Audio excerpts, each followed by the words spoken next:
Oceans.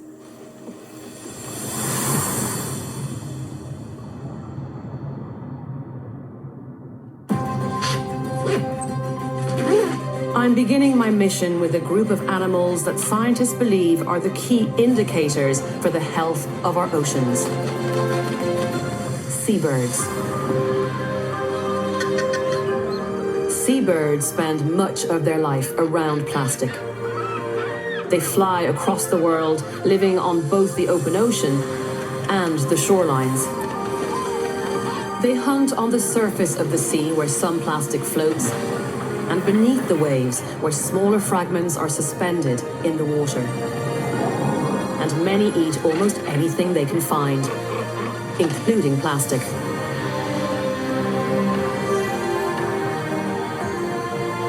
And one seabird has recently been discovered to eat more plastic relative to their size than any other animal in the ocean. The flesh-footed shearwater.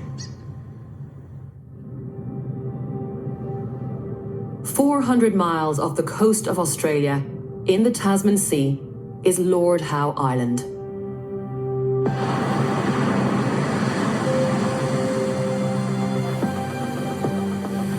This 6-mile stretch of rock is home to the largest colony of flesh-footed shearwaters on the planet.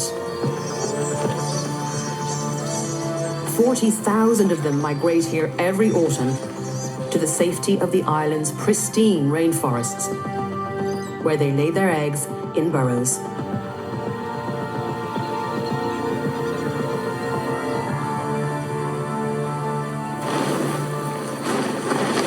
Just gone 8 o'clock here on Lord Howe Island in the middle of the Tasman Sea, and I'm about to join a team of scientists and volunteers who have been gathering here every single year for the past 12 years.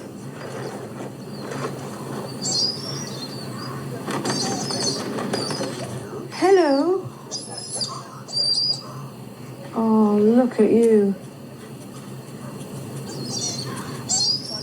Off he goes waddling down the path towards the sound of the sea. The team is led by marine biologist Dr. Jennifer Lavers. For over a decade, she's been investigating how plastic is affecting the shearwaters. She believes that these birds hold the key to understanding how plastic could be harming all marine life. All right, these are for self-protection. Okay. The birds have quite sharp beaks and also very sharp claws, so those will come in very handy. Okay, perfect. They're everywhere. They're scurrying everywhere, and they're so dark. They just sort of appear out of nowhere. A little bit too late for comfort for me. Okay, off we go.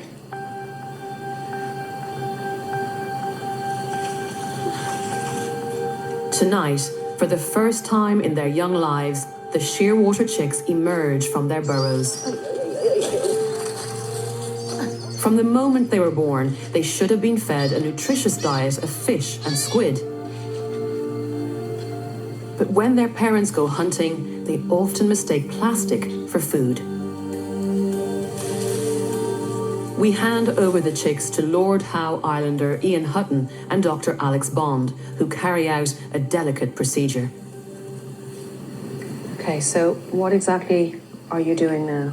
Well, we've measured this one and weighed him, and now we're doing the final step, which is lavaging, which is basically gently pumping a bit of water into the stomach and getting him to vomit into the basin. So if you like to hold him open, Alex, we'll see if we can get this down the throat. Easy, fella. Okay, so that's gone into the stomach. Very nicely done, very smooth. Right, pumping. Oh, And look at that. Stomach full of plastic. 1, 2, 3, 4, 5, 6. Oh, look at that. Yeah, the size of that piece. Sharp too. Oh my God. So the parents had to vomit that up to feed the chick, and then the chicks had that in the stomach and now just coughed it up. So they're gradually, with all the best intentions, feeding their chicks to death, potentially. Filling their stomachs with big pieces of plastic Rubbish. that are... Got plastic on the way down there. This time? Just now I could feel it. As the tube was going in, I could feel I can't plastic. believe how much is scraping. coming out. Oh, look at that. Oh my gosh, this is ridiculous. I think that was blocking the throat, so he's having trouble getting it all out. And now that we've got rid of that big bit, we might be able to remove it all. Amazing, isn't it? I can't believe Is this on average what you find? About 20 pieces? How much do you normally find? I think the record's about 260. That's a really bad bird. In a chick? In a chick, yeah. Ugh, I'm in shock. I mean, I knew there was a plastic problem. It's just when you see. You see it firsthand, yeah. My head's spinning already, and it's our first chick. Yeah. Okay. That's just mad when it's just, oh my God.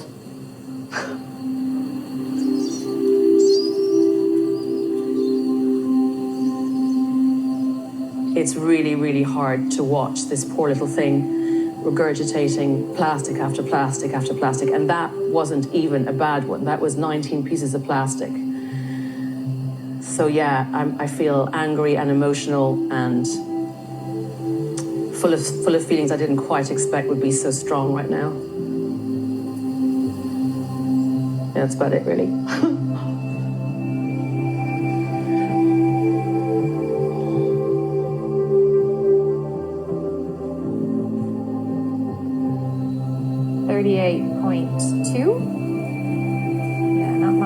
For the next 3 hours, we measure them, take feather and blood samples, and empty their stomachs to increase their chances of survival. So in the 12 years you've been doing this in this location, what's changed? What have you seen happening to this breeding colony? The numbers have definitely fluctuated, but definitely more and more of the birds have plastic in them. And we are finding an increasing number of birds that seem to be more heavily affected. So quite a number of years ago, the average number of pieces of plastic per bird might have been closer to perhaps 5 or 10 pieces per bird. And now it's much closer to 30 or 40 pieces per bird. So things are shifting. By 11 p.m., the birds have stopped emerging from their burrows, and it's time to call it a night. I am absolutely shattered. Not only are they long, emotionally draining nights, but it's a relentless job. I'm only doing it for 1 or 2 more nights. These guys are here for 60 nights. I don't know how they do it. Right, to bed.